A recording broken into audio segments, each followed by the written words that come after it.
City Commission meeting for this March 2nd, 2021. Before we begin the meeting, I'd ask you all to please stand and let's, this young lady will step forward and lead us all in the pledge. Stand right here. You all face the flag. Allegiance to the flag of the United States of America, and to the republic for which it stands, one nation, under God, indivisible, with liberty and justice for all. Thank you so much. Please be seated, everybody. Can you please call the roll?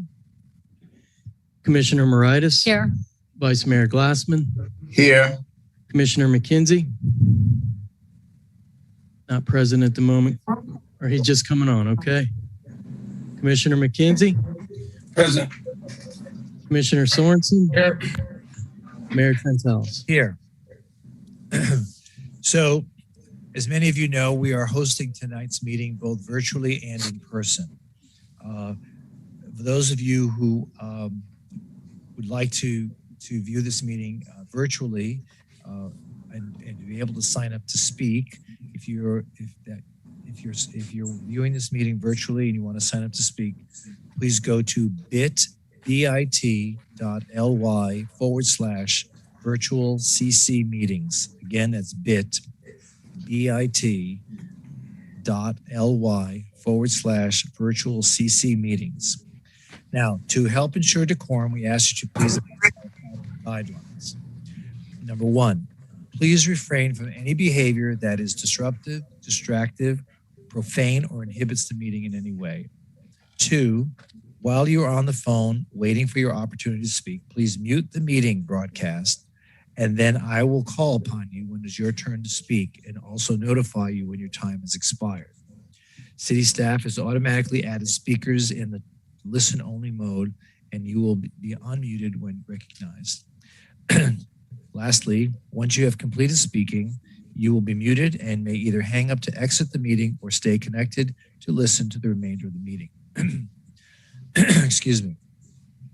Agenda announcements, a walk-on, a resolution approving a request for a special permit to extend construction hours for the Broward County Convention Center. Okay, with that having been said, do I hear a motion to approve the minutes and the agenda? So moved. It's been moved. Do I hear a second? Second. Okay, please call the roll. Commissioner Sorensen.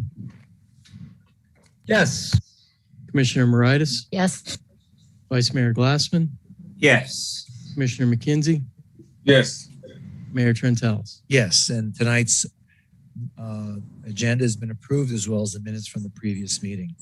So now comes the fun part. For those of you who are attending a city commission meeting for the first time, after we've gone through the formalities that we've just done with the pledge and organizing the announcements for those who are watching virtually and so forth, we now have an opportunity as a commission to recognize individuals or organizations that are appropriate for this month.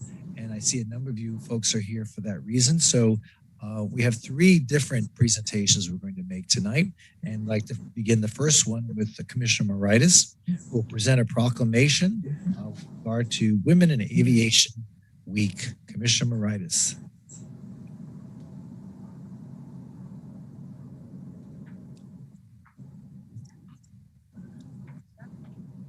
Thank you, Mayor. And I'm so excited to present this proclamation tonight on behalf of the Fort Lauderdale Executive Airport and Mr. Rufus James. Rufus, you want to come on up while I do this? And then I want to certainly invite up the girls from the Boys and Girls Club and Miss Christine, their advisor. Come on up. And then I invited my special female pilot, one of my very best friends from District 1, Miss Sharon Curley. Come on up. All right. So on behalf of the city of Fort Lauderdale, I am going to issue this. Yeah, I'm going to put that down and read this. So, on behalf of the office of the mayor of the city of Fort Lauderdale, issue this proclamation in recognition of Women of Aviation Worldwide Week, March 8th through the 14th. Whereas Women of Aviation Worldwide Week is a global aviation awareness week for girls of all ages to mark the anniversary of Ramon de la Roche, who earned the first world's female pilot license on March 8, 1910. Whereas this week showcases women in aviation and promotes awareness of the career opportunities in air and space industries to women and girls. Whereas Women of Aviation Worldwide Week is recognized by 390,000 individuals in 49 countries and 5 continents. And whereas this is the 11th annual Women of Aviation Worldwide Week, whereas the Fly It Forward Challenge celebrates female aviation pioneers and invites women and girls to experience the joys of flying in a small aircraft. Whereas, this makes my glasses steam up. Hold on, can't read. Catch my breath for a second. Whereas Fly It Forward flights are introductory flights for women and girls having no prior exposure to flights in a small aircraft. Whereas the Fort Lauderdale Executive Airport will participate in Women of Aviation Worldwide Week by sponsoring discovery flights for 20 girls from the Boys and Girls Club of Broward County to promote and inspire girls to succeed in careers within the aviation industry. And whereas Miss Sharon Curley, a District 1 resident, professional airline pilot, trained and earned her airline transport license at the Fort Lauderdale Executive Airport. Whereas Ms. Curley is a mentor and role model to inspire other young ladies at the Boys and Girls Club to pursue their dream of becoming future pilots. Now, therefore, we as the City Commissioners of the City of Fort Lauderdale do hereby proclaim March 8th through the 14th as Women of Aviation Worldwide Week. So, yes, that's a big one. Pull this back up. And I'd like to issue these certificates to some of our special ladies that we have here. Miss Takia Billings, there you go. Congratulations from the Fort Lauderdale Executive Airport. Miss Envy Brown, congratulations. Miss Kayla Hayden, congratulations. Miss Danae Stevens, congratulations. And then I'd like to hear a few things. Miss Curley, can you offer them any words of wisdom as a female pilot earning your wings? Absolutely. Sorry, I didn't ask you in advance. Oh, yeah. Surprise. I have a speech right here just in case. So, I'll come over here so I'm not blocking it. I was telling the girls while we were back there that we represent about 6% of the airline industry right now as female minorities. Could you hold them And- closer to your mouth? Yes, is that better? Yep. And because of that, the opportunities out there for young women to get into different fields in aviation, whether it be as a pilot, flight attendant, AMP mechanic, cargo person, ground personnel, anything like that is out there available. And there's many scholarships available as well for us women who are interested in these careers. The money's great. I was telling them even better is the travel privileges you get for the companies you work for. You can travel anywhere in your family as well for free, even your parents. So there's a lot of benefits to getting into this industry. So if you go up to on your flight that I'm hearing each of you get to do for free, if you do that at a Fort Lauderdale Executive Airport, don't be afraid. It's super, super fun. As long as they schedule it on a calm day, right, Rufus?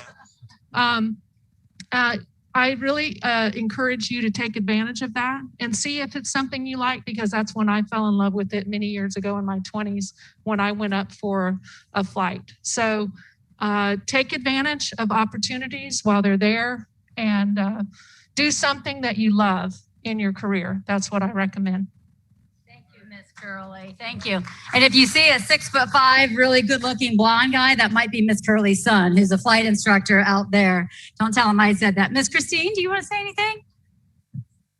Good evening, everyone.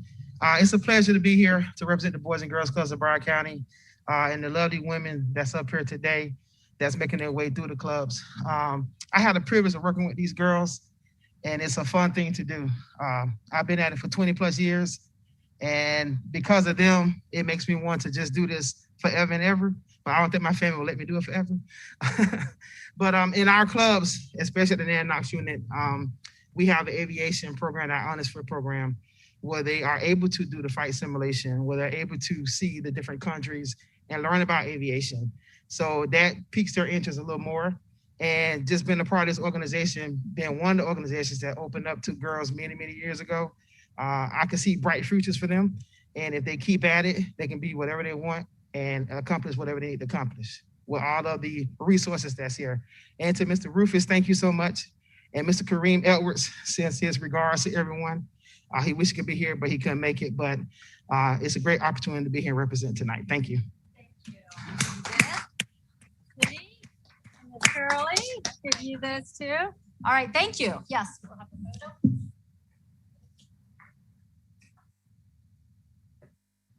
Okay, ladies, everybody looks so beautiful.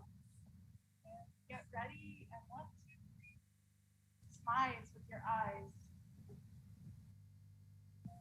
Yeah, very nice. Thank you. Thank you. Thank you. Very good. Congratulations and good luck in your future. Thank you, Danae.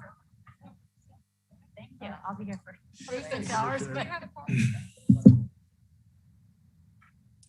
Thank you, Commissioner Moritas. Next, I invite Commissioner Sorensen, who will present a proclamation regarding Red Cross Month. Commissioner Sorensen. Thank you, Mayor. Appreciate it. Judge, what's going on? Hi. Howdy. Cynthia Imperado's the chair of the Red Cross for Broward County. Honored to have Cynthia here and love to read her recognition of Red Cross Month, March 2021. Whereas more than 137 American Red Cross was established as a humanitarian organization guided by 7 fundamental principles, including humanity, services to those in need, regardless of race, religion, gender, sexual orientation, or citizenship status. And whereas today the American Cross is one of the largest humanitarian organizations and delivers its mission every day to prevent and alleviate humans in the face of emergencies. And whereas the American Cross responds to an average of more than 62,000 disasters across the country, including last year's crises like mudslides in California, volcano in Hawaii, wildfires in Colorado and California, destructive hurricanes in Florida. Whereas Broward County, the American Red Cross, has a long history of helping our neighbors in need. The Broward County chapter assisted with 3 major local disasters in the past 2 years and helped save lives through their home fire campaign. American Realtors feeds and provides emotional support to victims. Supplies about 40% of the nation. And whereas this month we recognize and thank the Red Cross volunteers and donors who give of their time, resources, and help our members of the community. Whereas today the members applaud our heroes here in Fort Lauderdale, led by Chair Imperado and Executive Director Prendergast. We now, therefore, City Commissioners of the City of Fort Lauderdale, I proclaim March 21 as Red Cross Month, signed by your Mayor, Dean Trantelis. Thank you. Cynthia, if you'd like to say something to hear from you. Okay, thank you, everyone. Thank you for the proclamation and recognizing the Red Cross. As Commissioner Sorensen said, this is Red Cross Month, and it's a month we take to recognize our volunteers from all over the country and donors that give their resources to assist us. We had something a little bit different this year. We assisted in the 2 FBI agents that were murdered when they were executing that search warrant. They had to evacuate 42 residents from Sunrise, from the city of Sunrise, for 6 nights. So we provided food and shelter and mental health, whatever they needed, those people while they were displaced during that. And as you said, the home fire campaign, we do install free smoke alarms around the county. We pick different places and we do it once a year. So that's coming up in April. So thank you so much and good to see you on Zoom. hopefully next year it'll be in person or something. And thank you everybody on the City Commission and the City of Fort Lauderdale for your support. Cindy, thank you for the work that you do. And certainly the American Red Cross has been an amazing signature tradition of our country. And we're so proud of all the work that the organization does. And thank you for being here tonight and accepting this recognition. Thank you, Mayor. We'll mail you the proclamation. Okay, great. Thank you. I meant email. No, just kidding. I'll come get it. Okay. And then next we have Vice Mayor Glassman, who will present a proclamation regarding Bleeding Disorders Awareness Month. Vice Mayor. Thank you, Mayor. I was wondering if Kim Medeiros and Deborah Adamkin from the Florida Hemophilia Association are with us this evening. Yes, they are. They are. Okay, wonderful. Thank you. Terrific. I'd like to read this proclamation from the Office of the Mayor in recognition of Bleeding Disorders Awareness Month, March 2021. Whereas we, the City Commission of Fort Lauderdale, is proud to commemorate March 2021 as Bleeding Disorders Awareness Month in the City of Fort Lauderdale. And whereas hemophilia is a rare disorder in which your blood does not clot normally because it lacks sufficient blood clotting proteins, clotting factors. And whereas if you have hemophilia, you may bleed for a longer time after an injury than you would if your blood clotted normally, causing weakness of the voluntary muscles. And whereas symptoms of hemophilia may include unexplained and excessive bleeding, large or deep bruises, pain in joints, and nosebleeds without a known cause. And whereas the Bleeding Disorders Coalition of Florida, BDCF, is an advocacy organization founded by the Florida Hemophilia Association and the Hemophilia Foundation of Greater Florida to be the voice of the Florida bleeding disorders community. And whereas the Bleeding Disorders Coalition of Florida has been serving the bleeding disorders community to improve their quality of life by offering programs and services such as a medically supervised camp, scholarship, advocacy efforts, emergency financial assistance, educational programs, etc., to support healthier and more independent lives. Now, therefore, we, as the City Commissioners of the City of Fort Lauderdale, Florida, do hereby proclaim March 2021 as Bleeding Disorders Awareness Month and signed by the Honorable Mayor, Dean J. Trentalis.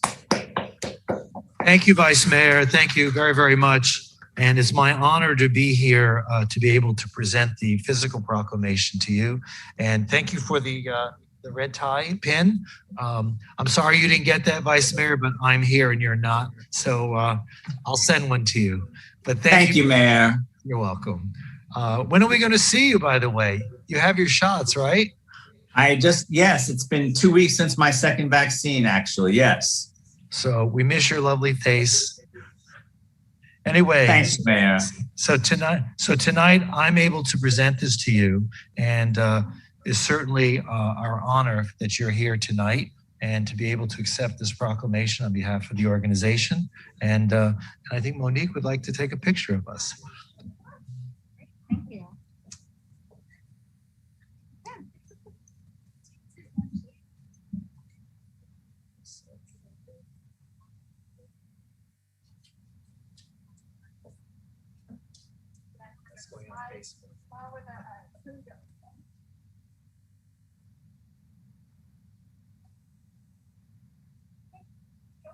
You want to say anything? Would you like to say a few words? Sure. Thank you so much. We really appreciate this proclamation. We're wearing red because it's March's Bleeding Disorders Awareness Month, and we are representing people with bleeding disorders and honoring the people that we've lost from complications. And we're also honoring people that are still living and struggling with bleeding disorders. So thanks again on behalf of the Florida Hemophilia Association. Really appreciate it. Thanks for wearing our red tie. Of course. And thank you again. Take care. Stay well, stay safe.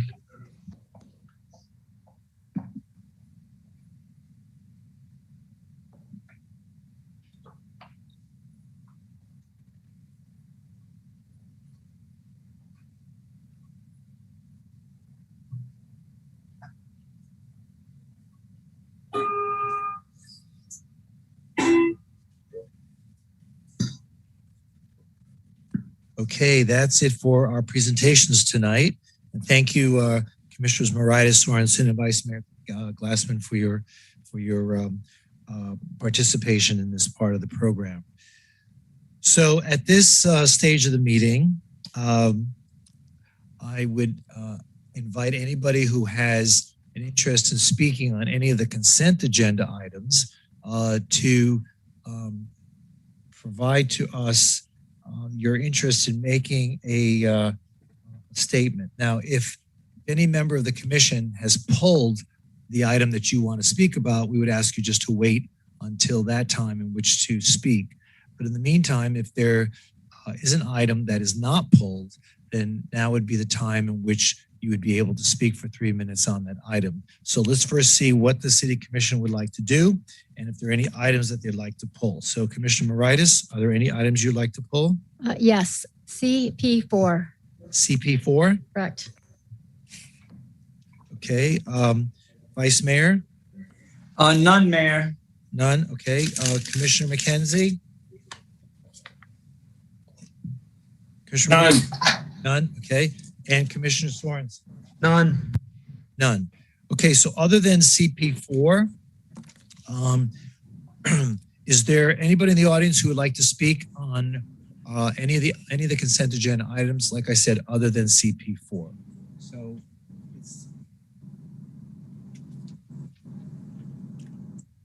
I have CM7, but it's for questions only. And I have CR8 is for questions only. But on CR7, I have Jeff Weinberg. Mr. Weinberger, are you on the line? Jeff? Do you see him?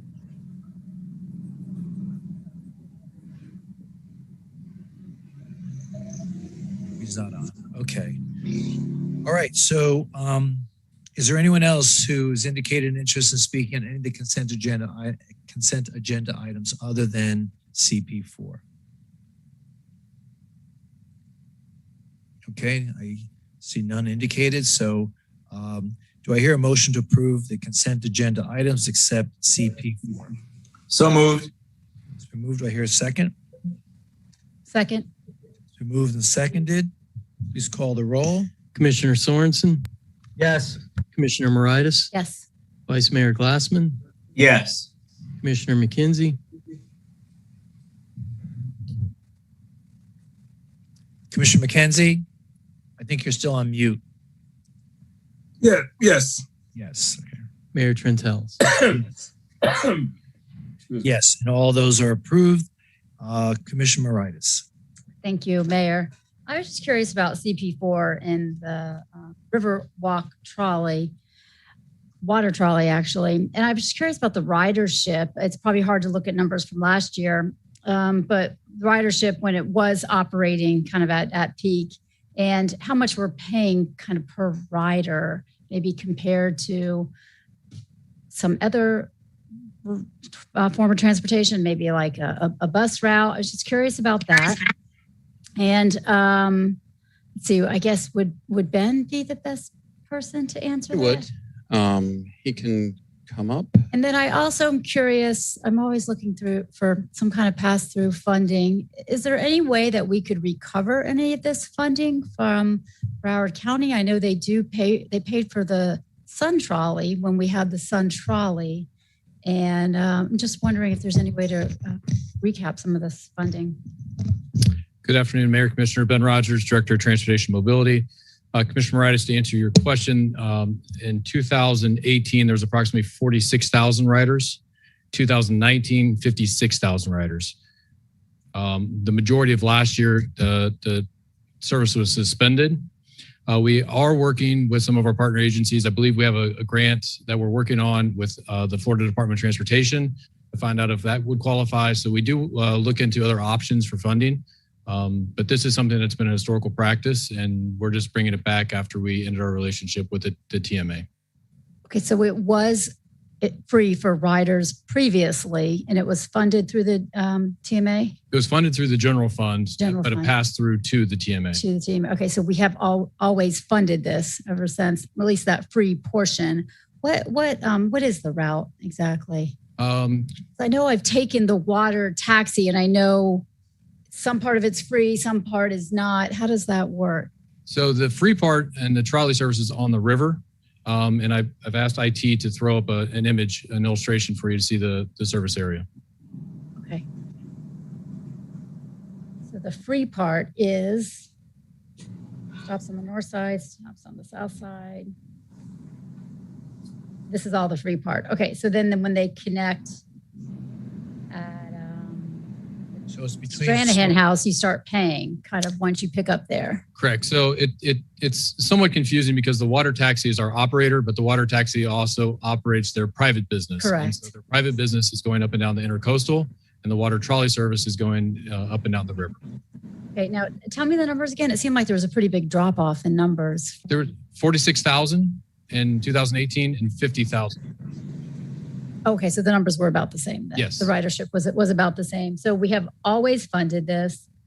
It was TMA, and we are looking to 2019, obviously 2020 is not a good operation. Did we recoup any of the funding in the previous years? When did we apply for any grants or anything when it was operated? I'd have to double check with staff. A lot of our transit stuff is integrated with all different types of grants from the state and the county. And that's one of the things that we're ironing out as we moved away from the TMA, and we're having the city staff manage all of our transit options. I guess, why did we make a decision to make part of it free and part of it pay? Is there... Yeah, so once again, to clarify, the free part is the trolley service, and that's what's funded by the city.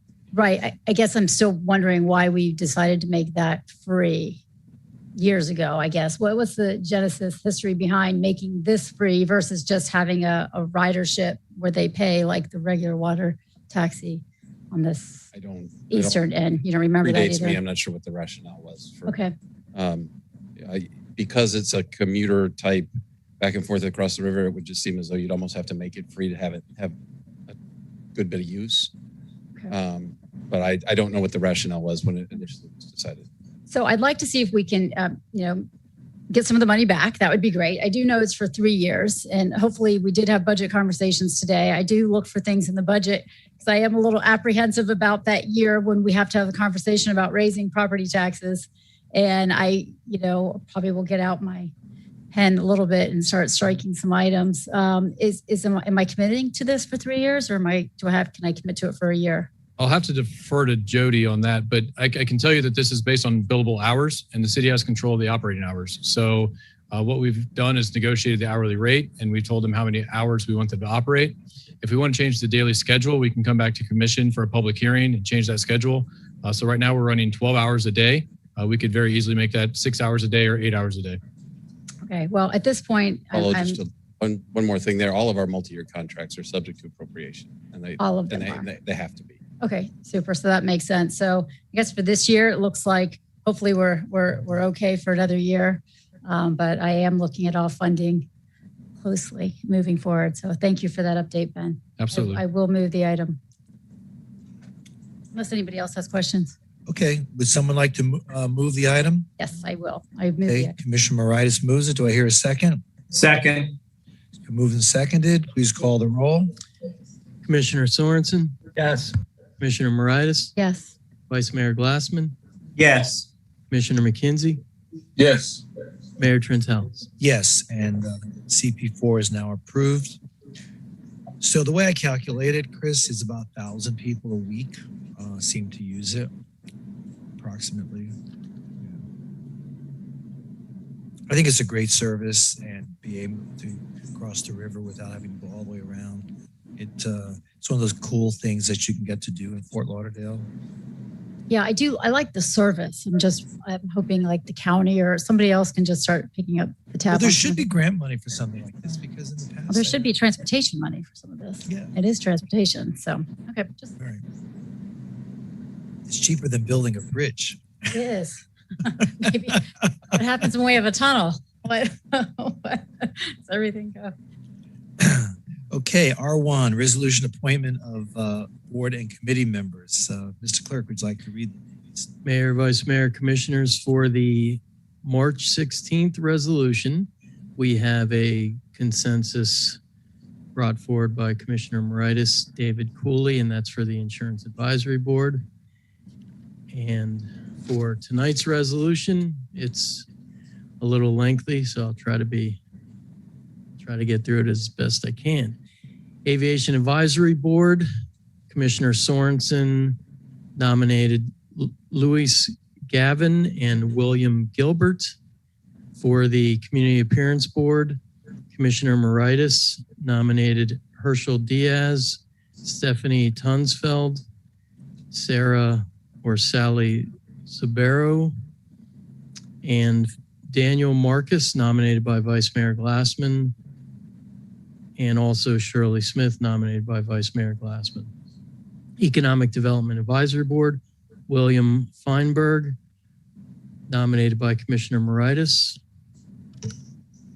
For the Education Advisory Board, Rory Sponsler nominated by Commissioner Moritas, and Lisa May, Heather Munns, and Christopher Relea, now all nominated by Commissioner Sorensen. Heather Brinkworth nominated by Commissioner Moritas. Alan Zeman nominated by Vice Mayor Glassman. For the Fire Rescue Facilities Bond Issue Blue Ribbon Committee, Frank Snedeker nominated by Vice Mayor Glassman. Doug Mead nominated by Commissioner Moritas. Marine Advisory Board, Richard Graves nominated by Commissioner Sorensen. Ed Strobel nominated by Vice Mayor Glassman. And Barry Flanagan and Christopher Rotella nominated by Commissioner Moritas. Grant Henderson nominated by Commissioner McKenzie. For the Parks, Recs, and Beaches Board, Gail Butler nominated by Commissioner Moritas. Robert Payne nominated by Commissioner McKenzie. Sustainability Advisory Board, Doug Mead nominated by Commissioner Moritas. And John Bonavita Goldman nominated by Vice Mayor Glassman, and that rounds it out. Okay, any additions or modifications to those announcements? There being none, would someone like to introduce the resolution? Introduced. It's been introduced. Someone please call the roll. A resolution of the City Commission of the City of Fort Lauderdale, Florida, appointing or nominating, if applicable, board and committee members as set forth in the exhibit attached here to and made a part hereof. Commissioner Sorensen. Yes. Commissioner Moritas. Yes. Vice Mayor Glassman. Yes. Commissioner McKenzie. Yes. Mayor Trentalis. Yes, and those people are now appointed to those boards and committees, and I want to thank every one of those folks who volunteered their time. We really appreciate the efforts you make to keep our community as strong as it is today. R2, a resolution rescinding resolution number 21-01, rescinding the public hearing and adoption of resolution approving the award and sale of city-owned property located at 4270 Southwest 11th Street in Plantation to the city of Plantation. What's the story behind that, Chris? This was that property that we own that was in Plantation that Plantation wanted to buy from us. So we declared it surplus so that we could sell it. And now they eventually chose not to. They couldn't get it through their process in Plantation. So this just rescinds what we did to declare it surplus. Okay. Tell them the price just went up. Let's just build something big there. Exactly. A 30-story building. There you go. Someone like to introduce the resolution? Introduced. A resolution of the City Commission of the City of Fort Lauderdale, Florida, rescinding resolution number 21-07, rescinding the public hearing and rescinding its notice of intent to sell property located at 4270 Southwest 11th Street, Plantation, Florida 33317, to the City of Plantation, providing for an effective date. Commissioner Sorensen? Yes. Commissioner Moritas? Yes. Vice Mayor Glassman? Yes. Commissioner McKenzie? Yes. Mayor Trentalis. Yes. I got a better idea, Vice Mayor. Let's put a water theme park. Not that big. It's not that big. Oh. Maybe we put a vacation rental over there. Yeah. Maybe we can connect a tunnel to that site. Maybe. I don't know what you do when you get to the other side, but you look at our new building. Exactly. Okay, moving on to public hearings. PH1 is a public hearing and adoption of resolution approving the Parks, Recreation, and Beaches Advisory Board's recommendation for approval of land purchase of real property located at Northwest 6th Street as provided in the Parks and Recreation bond resolutions. Let's see.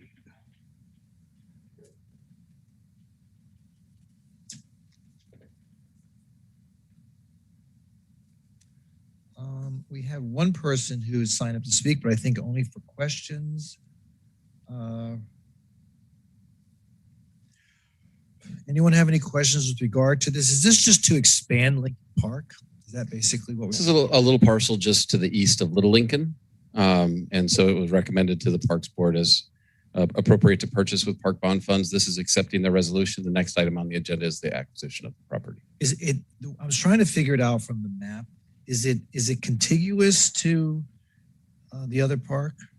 I believe it's contiguous. So we have Lincoln Park there in front. Yes. We have Little Lincoln, and then this is contiguous to that further to the east. Yes, this is the eastern portion where it's contiguous up to Ray's Market. Okay. All righty. Any questions? All right.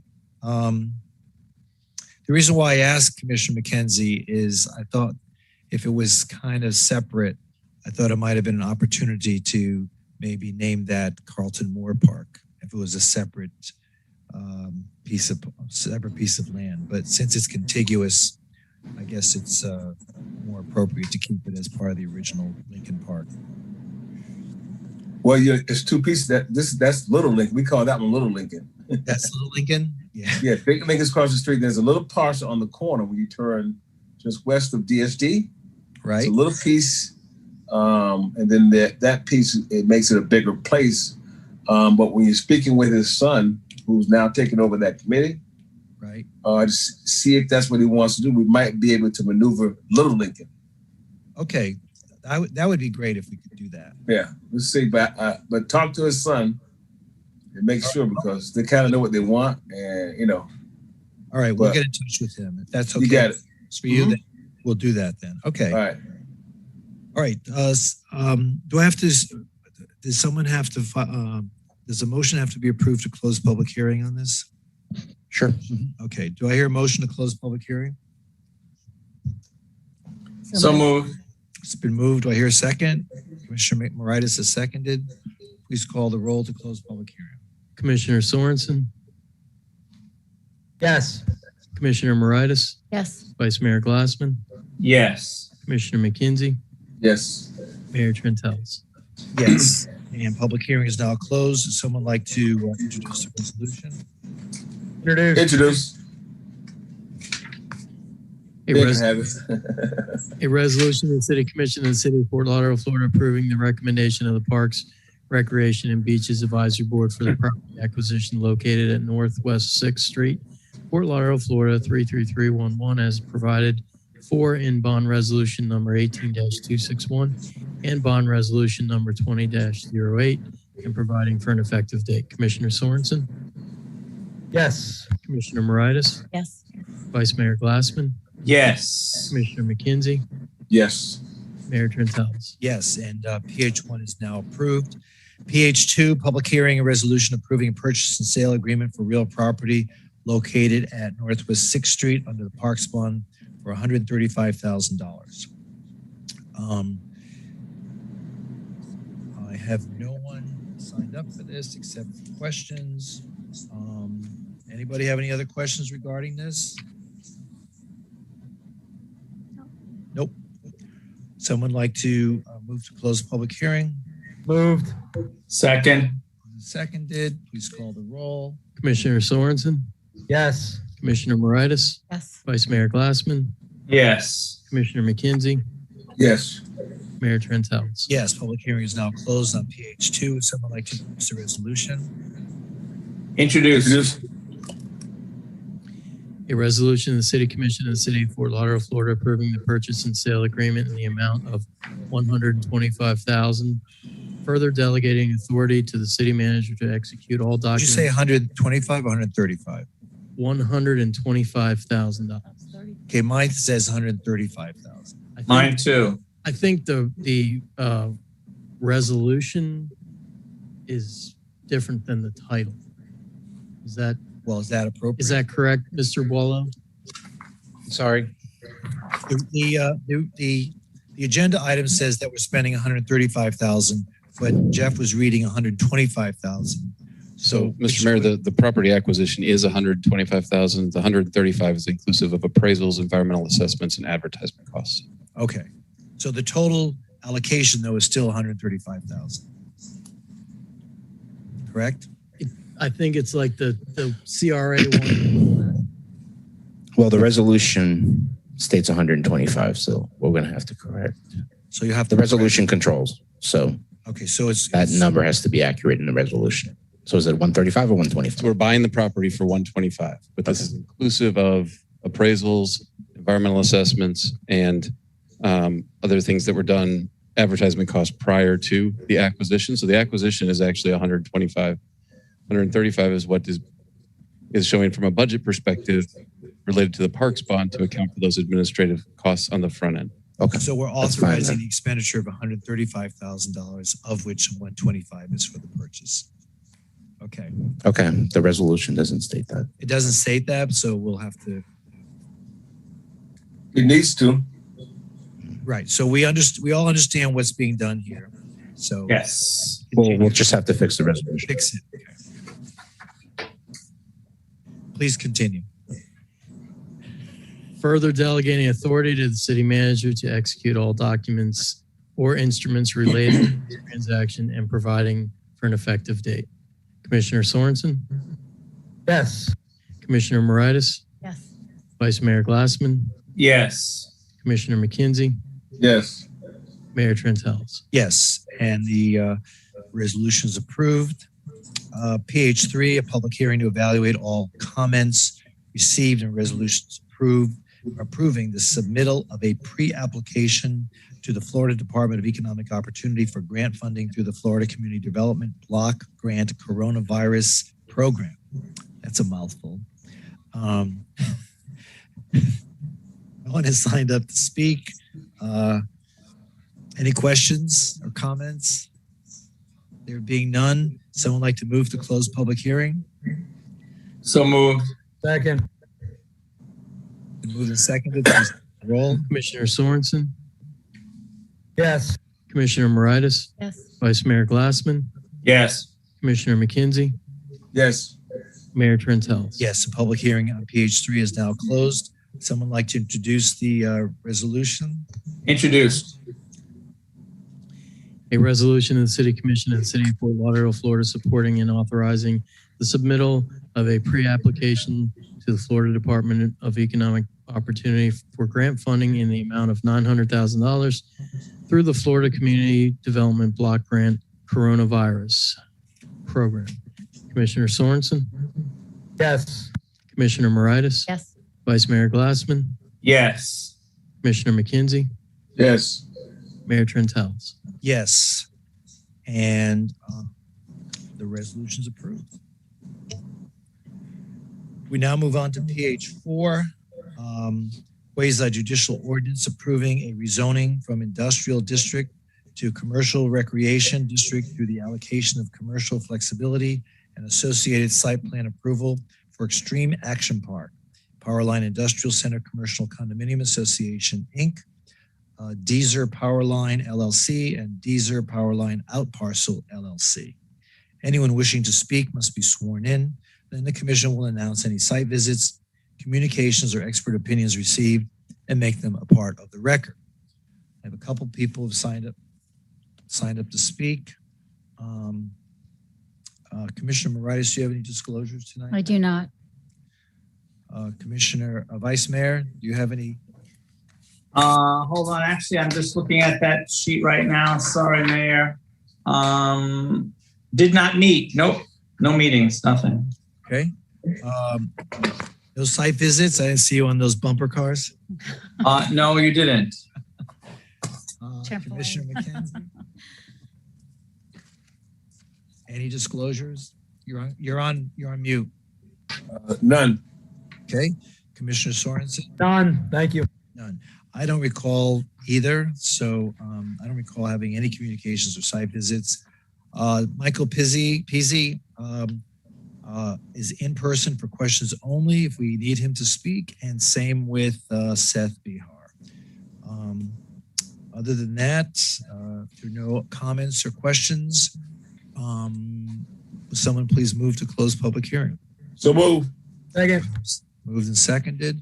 Please call the roll. Commissioner Sorensen, Yes. Commissioner Moritas, Yes. Vice Mayor Glassman, Yes. Commissioner McKenzie, Yes. Mayor Trentels. Yes, the public hearing is now closed. I'm sorry if I butchered your name.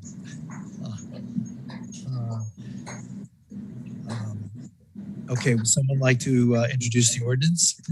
Can we ask questions first? I asked if you had any questions. Oh, I'm sorry. I thought you asked if the public had any questions. No. Well, everybody. Okay, sorry. Sorry, closing the public part. You're I the just want public. to want to make sure all the concerns that we had a few weeks ago have been addressed, and with the tenant that you had, and maybe someone from maybe you could come up to the microphone. Who should I don't know. It should probably be Anthony. I think. the Anthony? answer is, Okay. I All think right. he's going to say yes, but we'll let him. All right. Thank you.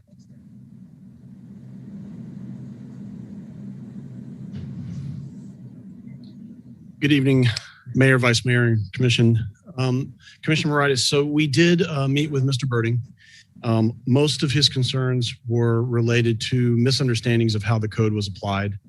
We were able to discuss everything point by point with him, which was pretty extensive. Some questions had to do with how parking is allocated, and we discussed that and what this rezoning would mean to the property and to him as a tenant.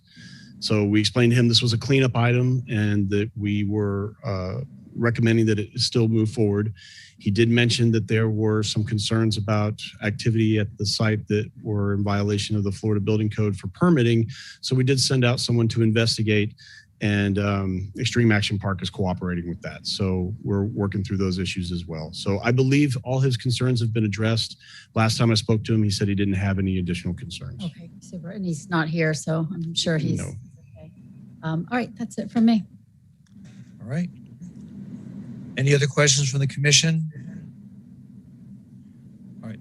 Thank you, Anthony. All right. So has the ordinance been introduced? Okay. Someone please introduce the ordinance. Introduce. It's been introduced. Please call the roll. An ordinance amending section 47-1.6.b of the City of Fort Lauderdale, Florida Unified Land Development Regulations through the revision of the official zoning map of City of Fort Lauderdale and Schedule A revised compilation attached thereto and by reference made a part thereof, so as to rezone from I General Industrial to CR Community Recreation through the allocation of commercial flexibility. That portion of Northwest 1/4 of Section 15, Township 49 South, Range 42 East, lying west of the Seaboard Coastline Railroad right-of-way, less the west 35 feet thereof, less the right-of-way for Northwest 9th Avenue, as described on Official Records Book 3988, page 648 of the Public Records, Broward County, Florida, and less the north 970 feet and less the south 864.07 feet located west of the Seaboard Coastline Railroad, north of Commercial Boulevard, east of Powerline Road, and south of Northwest 57th Street, all said lands being the City of Fort Lauderdale, Broward County, Florida. Commissioner Sorensen. Mr. Clerk, just real quick before you call for the vote, I heard community recreation in the title that you read, and I believe it's commercial recreation. I want to make sure I just didn't hear it incorrectly, since that's. It says community recreation. I believe the correct term in the title is commercial recreation. The title on the agenda is commercial recreation. So the title in the resolution says community recreation. Do you have to reread the whole thing to change community to commercial, or can you modify? I think we could, if We can waive that. Commissioner Moritas We don't need to reread it. I'll waive it. submits it as amended, I think that should be fine. Is that right, Mr. Paulo? Yeah, that's fine. So it's commercial It's commercial recreation, correct? And that this will be adopted as amended.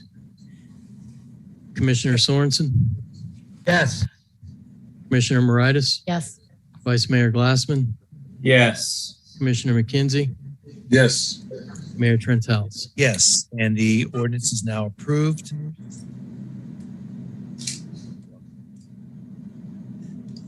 Okay, so now we go to OFR 1. This is an ordinance first reading, amending the City of Fort Lauderdale Unified Land Development Regulations by creating Article Roman numeral 12, Section 47-36, establishing a transfer of development rights program. Planning and Zoning Board case number PLN ULDR 20010001. I have no one signed up to speak. Anyone have any additional questions from this afternoon? There being none, someone like to introduce the ordinance? Introduced. It's been introduced. Please call the roll. An ordinance of the City of Fort Lauderdale, Florida, amending the Unified Land Development Regulations of the City of Fort Lauderdale, Florida, creating Article 12 entitled Transfer of Development Rights, Section 47-36.1 entitled Transfer of Development Rights, providing for severability, providing for conflicts, and providing for an effective date. Commissioner Sorensen, Yes. Commissioner Moritas, Yes. Vice Mayor Glassman, Yes. Commissioner McKenzie, Yes. Mayor Trentals. Yes. And in passing that on first reading, I just want to thank the city staff first for being able to cobble together a lot of issues and distill them down into a very workable and very readable document. And I know there'll be some adjustments that will have to be made over the course of time as we try to apply this new ordinance. Not every community practices something like this. I know that our community has been asking for this for a very long time, and I really, really appreciate everyone coming together and finally making this a reality. So thank you, city staff, thank you, community, and thank you, commission, for approving this ordinance. Now we move on to OSR 1. These are ordinances of second reading. This is an ordinance dissolving the Beach Redevelopment Advisory Board. Someone like to introduce the ordinance? Introduced. Any questions? None? Please call the roll. An ordinance of the City of Fort Lauderdale, Florida, providing for the dissolution of the Beach Redevelopment Board, amending Section 2-219A of the Code of Ordinances of the City of Fort Lauderdale to remove reference to Beach Redevelopment Board, providing for severability, repeal of conflicting ordinances, and providing for an effective date. Commissioner Sorensen, Yes. Commissioner Moritas, Yes. Vice Mayor Glassman, Yes. Commissioner McKenzie,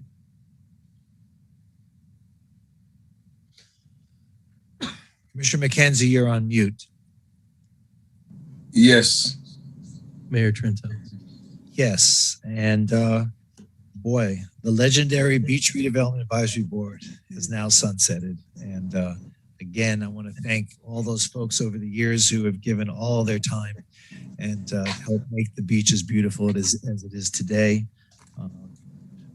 Every time I go to the beach, I just marvel at how it looks. And when I go to other places around the country and look at their beaches, I realize how lucky we are. The beautiful coastal barrier island that we do. So thank you all, everyone that served on that board. And now that you can't sit on that board anymore, we need you to serve on another board. So, but again, thank you. So here we are onto OSR 2, second reading of an ordinance amending the noise ordinance relating to the construction of large or complex projects. Exemption for time to comply, establishing an alternative approval process to the City Commission for the approval and revocation of permits. I have one person who has signed up to speak. Is Robert Kane on the line? K-A-I-N. He is. And yes, it's Robert Kane. Hi, Robert. Good evening. Good evening. Hi. So my name is Robert Kane. My wife is Michelle Kane. We live in the Port Condominium at what is it? 1800 Southeast 17th Street, right across from the convention center that is being built. And so I'm speaking in opposition of this amendment to the noise ordinance. In opposition, not necessarily to the whole ordinance, but I would like the commission to reduce some of the time. Currently, the ordinance, as proposed, permits any construction project to seek a 30-day special permit to begin work between 6 a.m. and 11 a.m. and, 11 p.m.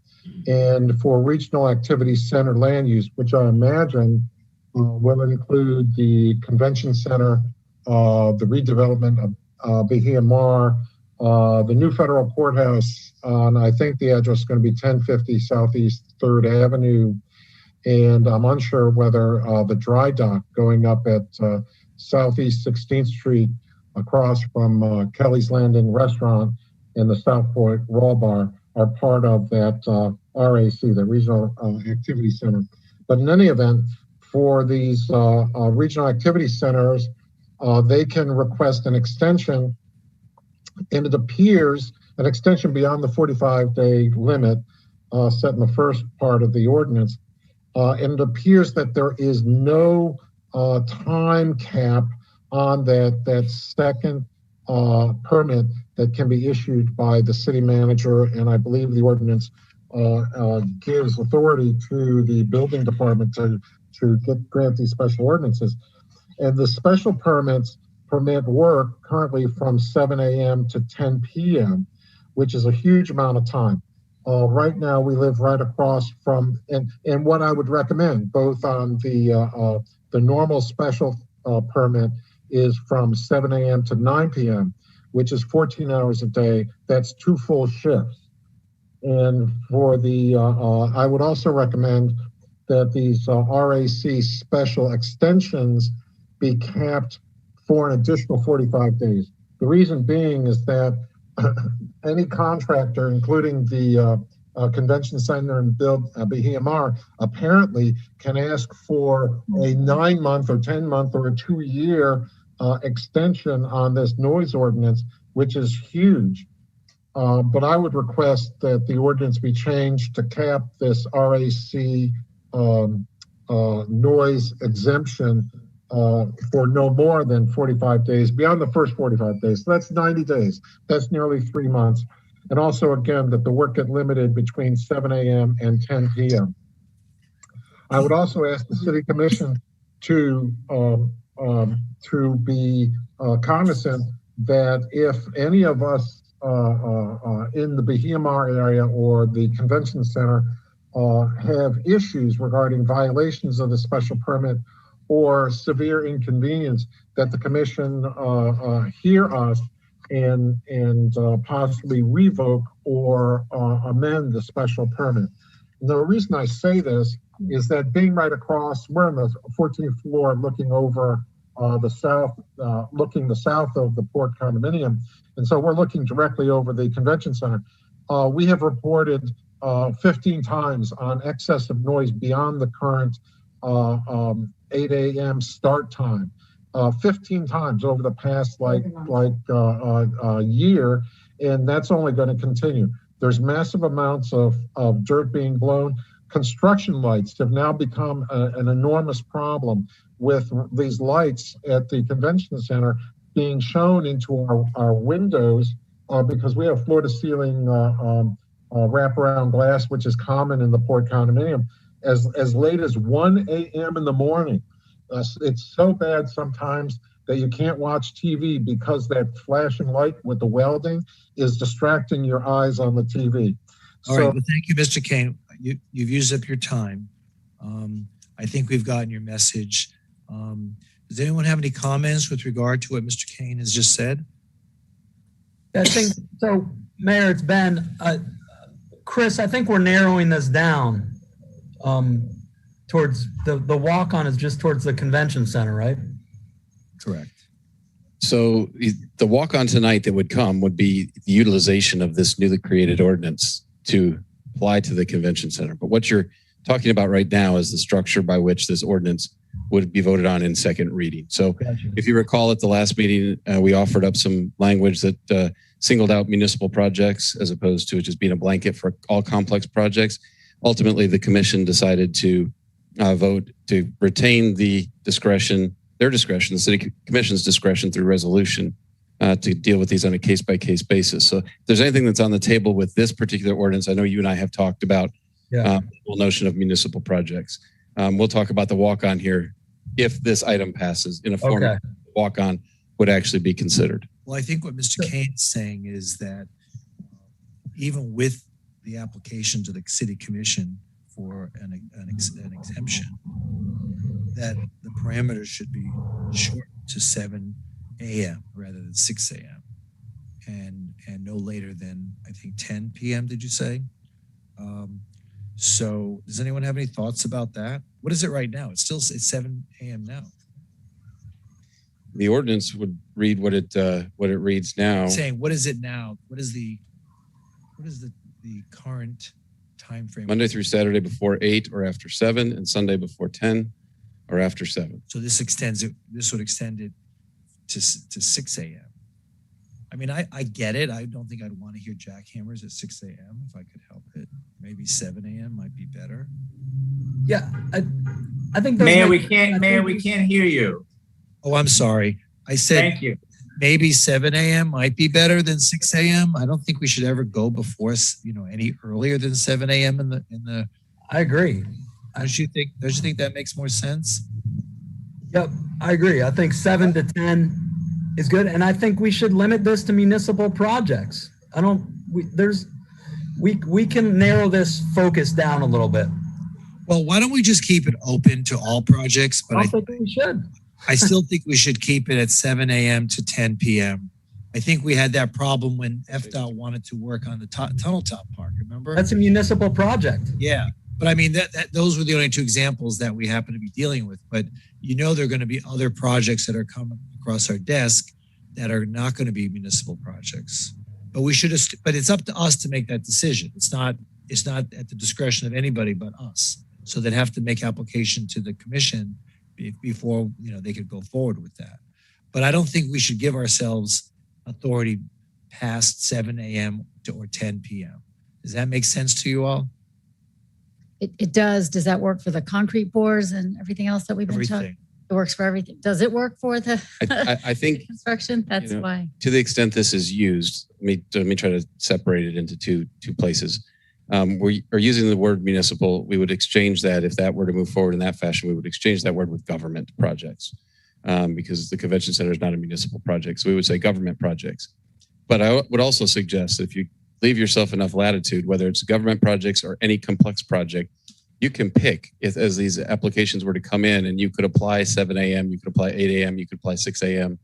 based upon the individual merits of the request. So I think to your point, Commissioner, there might be a time when a concrete pour has to happen once during the course of a construction project that may need to be an all-night or a 24-hour pour just so that it can set correctly. So I think you have that latitude that on a case-by-case basis as people would apply for this, that you can condition it as such. I mean, I think we need the latitude. I don't think we should do it often, and it should be obviously very limited that we go beyond our current time ordinance. But I mean, I look at Inter Miami, that was 24/7 around the clock. So I think not that we want to do that in our downtown near residents, but I think there may be a day or two here and there that we need to offer that flexibility. Chris, where does it say that we would be able to permit a 24-hour cement pour? I don't see that here. I think what you'd be able to do is you can go beyond the authorities that I have within the 45 days. Right. And my read of this is that then you would have the ability to condition it however you felt appropriate, because you were acting beyond the authority that the ordinance granted me from an administrative perspective. So I'll defer to within the RAC, the attorney as well. It is 7 a.m. to 10 p.m.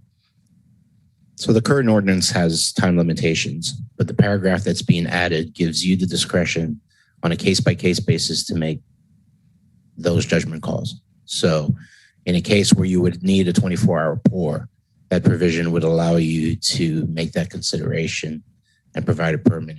That's on the last page. Correct, right before section 3, subsection C. Okay, so that's all we're really doing tonight. You got that, everybody?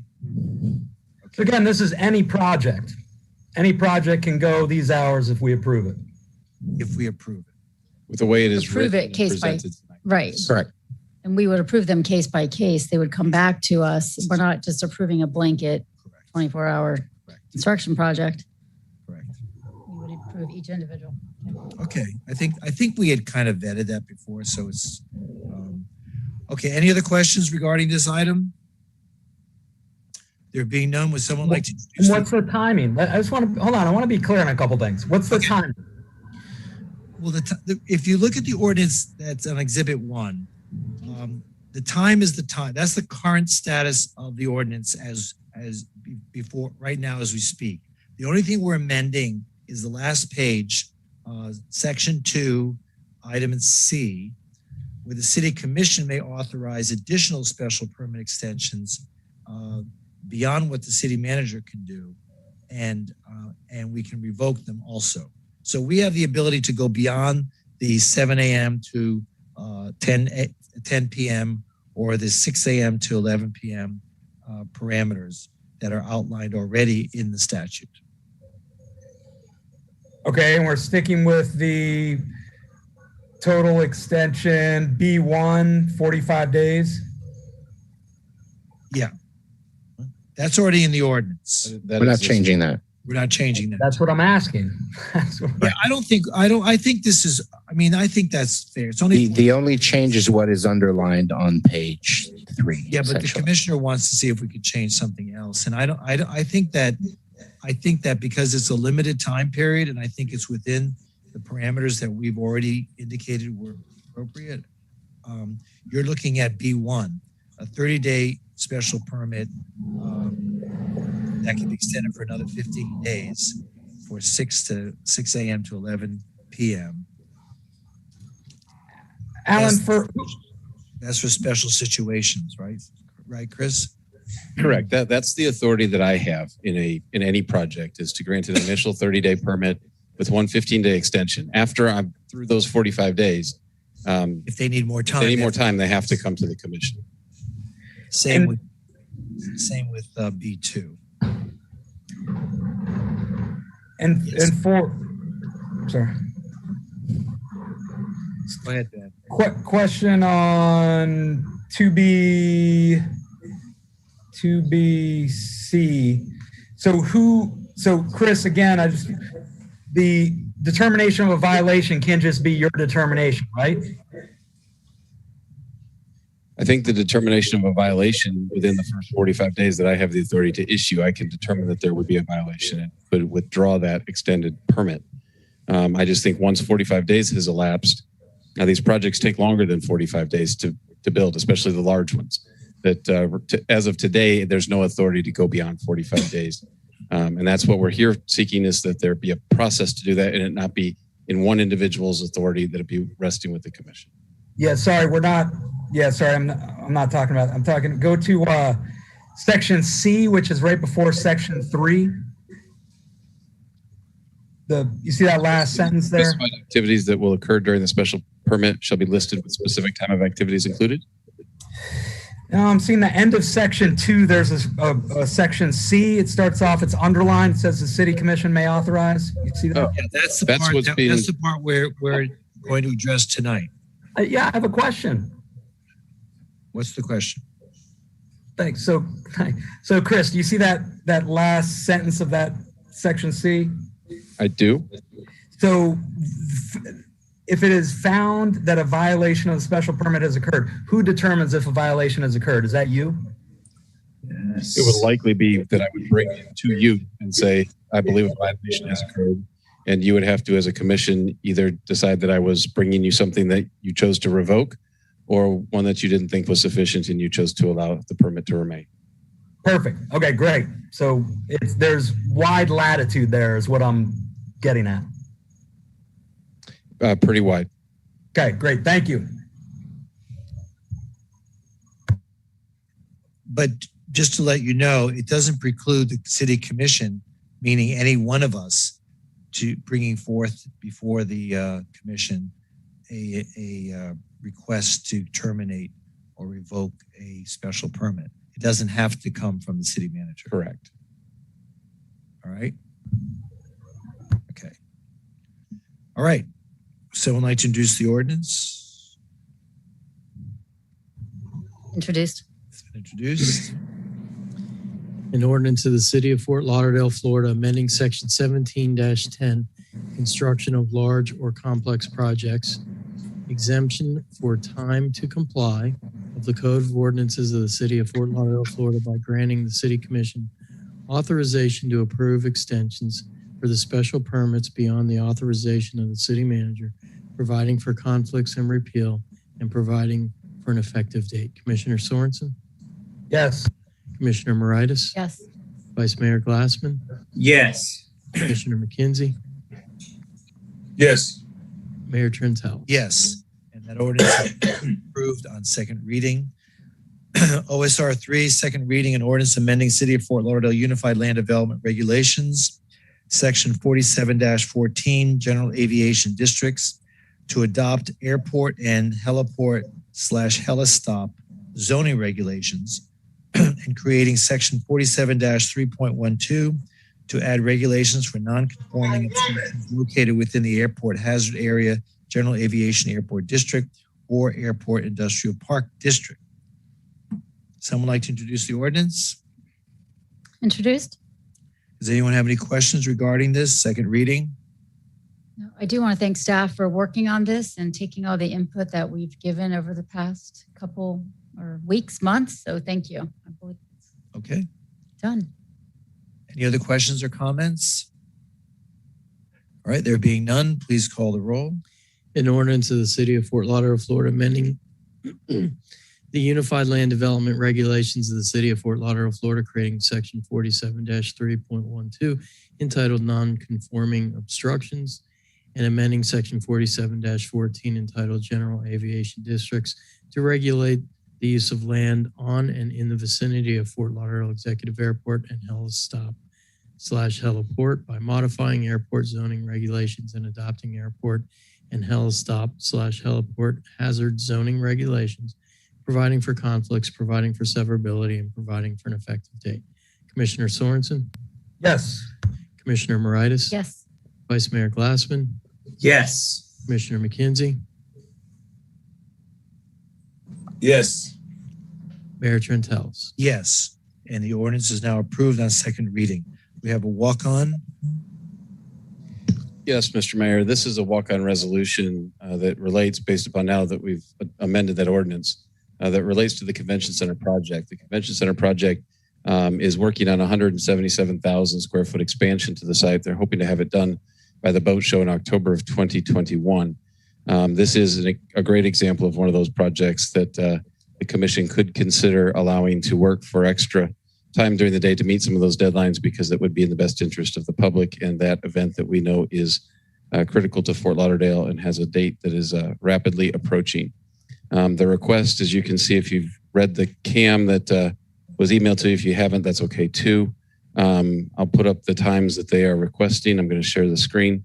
The times that they are requesting to do the different types of work.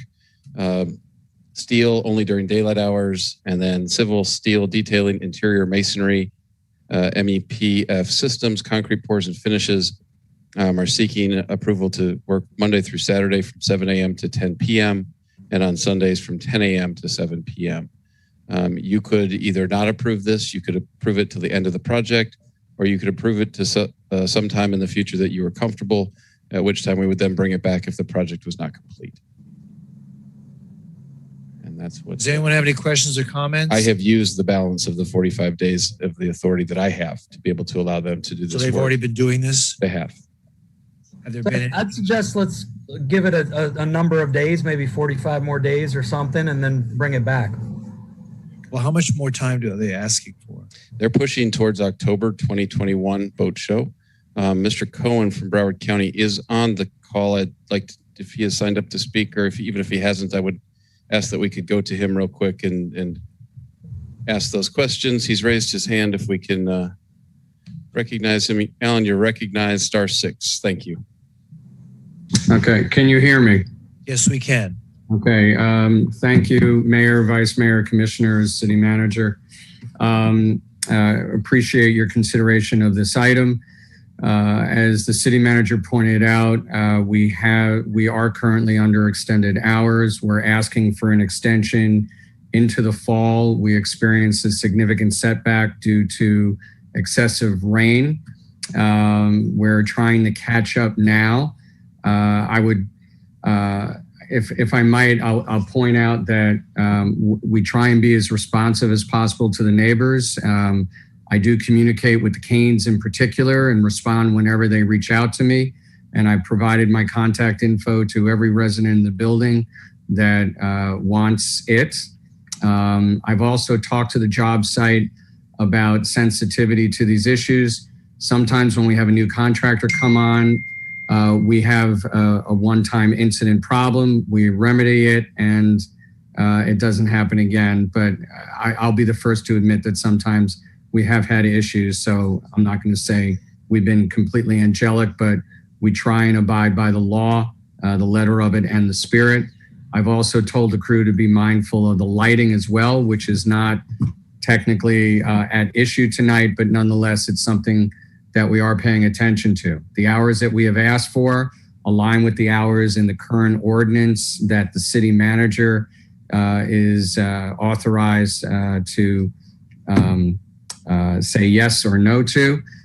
So we're not asking for any more than that. We ought to be no issues for the general public once we're completely working inside. So at a minimum, I would ask you to extend us to June to achieve that dry-in.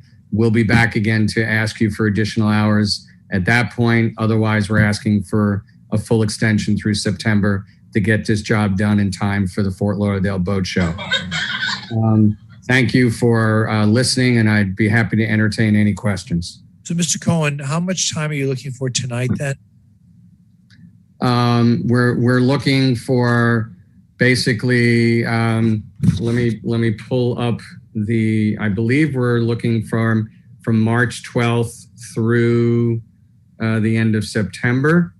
But I'm validating that right now as we speak. I'm pulling up the request. And I apologize for not having that information in front of me. I think that's right, Alan. I'm reading our commission agenda memo, and it would seek that you're seeking an extension through... It's through October 1st. Yep, through October 1. So it's about October, yes. It's about 6.5 months. Okay. All right. This is Ben. Can we just go until June and you come back? We have no objection to that. We're grateful for your consideration of this extension, and I'd be happy to come back at that point and report our progress and ask for the additional time if that's the desire of this commission. Okay. Okay, thanks. Does anyone else have any comments or questions? Okay, so there's a motion on the floor to allow for who are we giving this? I don't believe it's been introduced yet, but this would be a resolution authorizing the project that is being conducted by Broward County at their convention center to extend the daily hours of construction, as I mentioned during the presentation. And then you all would have to pick through a certain date. Okay, so what's the second meeting in June? Oh, I didn't expect that question. Give me just 1 second. Yeah, currently the resolution states October 31st. So June 15th? June 15th, yep. Is that good for you, Ben? Yep, that's great, thanks. Okay. So then it would be... I'm happy to introduce it as amended, Mayor, if you want. Okay, so that's the resolution as amended. Does anyone else have any comments or suggestions? There being none, please call the roll. A resolution in the city of Fort Lauderdale, Florida, authorizing the appeal of additional extensions of time for a special permit issued for and exempting the Broward County Convention Center and construction from the provisions of section 17-7.4 of the Code of Ordinances of the city of Fort Lauderdale and providing for an effective date. Commissioner Sorensen? Yes. Commissioner Moritas? Yes. Vice Mayor Glassman? Yes. Commissioner McKenzie? Yes. Mayor Trentalis? Yes, and this is for 7 a.m. to 10 p.m. on weekdays. And what is it on weekends? Tell you. Sorry that I closed it from my screen. Hang on one second. It is Monday through Friday from 7 a.m. to 10 p.m. Sunday from 10 a.m. until 7 p.m. Okay. With steel work only being during daylight hours. Sorry, Okay. Daylight hours. All right. Well, anything we can do to get the convention center completed, I think that's really important. Okay, is there any further business of the commission? Any closed door sessions? No, Mayor. Got just Mayor. 2 announcements real Wait, quick. But all right, go ahead. City manager has 2 announcements. Yeah, Go ahead. Go ahead. Ben. Go ahead, Commissioner. Go ahead, city manager. You go ahead. Okay, just 2 quick announcements. One is our finance department and our HR department are ready to work with the commission and work you through the FRS enrollment process if you choose to want to do that. And so we provided some forms to the 2 that are in person today. We're going to provide forms to the other 2 that are eligible through your assistance. If you need assistance in completing any of the paperwork, please reach out to me and we'll schedule you with somebody that can help you work through that.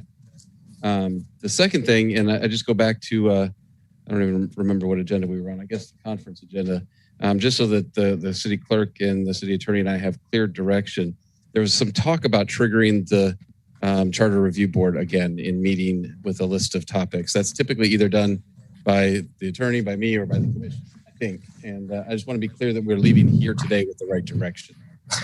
That was either a request to go ahead and initiate that process, or Well, I don't think we're ready. just for some feedback. I think the vice mayor was just saying, let's pull together some subject area topics, and then we can convene the board and then have maybe a joint meeting with them. And if I can throw in, I had communicated to some of you as well as the vice mayor that I and my office are looking at a variety of things in the charter that I think they need updating that we've encountered throughout the years, whether it's for clarification or some other. So Measures. right. So taking a comprehensive look at the charter and bringing forth all those items that we think need updating and changing, and at that time potentially be able to then engage with the Charter Revision Board and proceed from there. Okay. That was the clarity we needed. Thank you. Okay. Commissioner Sorensen. Thanks, Mayor. Chris, I haven't met the interim police chief. Is the interim chief on the line? He's here in the room. Okay, great. Can we get him to come up and introduce himself? Tell us Absolutely. what his name is and where he's from and what he's planning on doing. Name, rank, and social security. Exactly. Yeah. Let's hear it. All right. Good evening, Mayor and Commission. At the podium. Is this on? It is on. Yeah, It's off? Yeah, just get a little close to it. You should Okay. Good evening. My name is Patrick Lynn. As far as background is concerned, I began my law enforcement career with Pembroke Pines, so 25 years. I retired as deputy chief there. I went on from there to the Davie Police Department as chief of police. I was chief there for 10 years.